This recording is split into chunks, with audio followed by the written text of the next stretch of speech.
पीक विमा योजनेतील गैरप्रकाराबाबत कृषी मंत्री माणिकराव कोकाटे यांनी केलेल्या अजब दाव्याची आता बातमी बघणार आहोत। कुठल्याही योजनेमध्ये 2-5% गैरव्यवहार होतच असतो।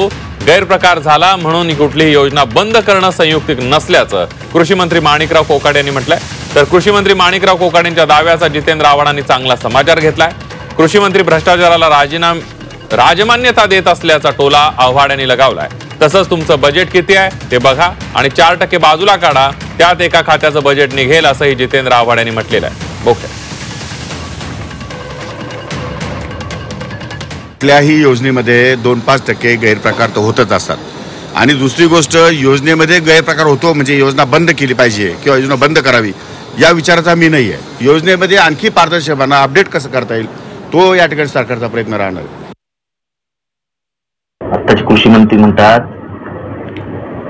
की 4%चा भ्रष्टाचार हा तर असतोच सगळ्या योजनांमध्ये। म्हणजे माननीय कृषी मंत्री हे राजमान्यता देत आहेत की असतोच, होणार।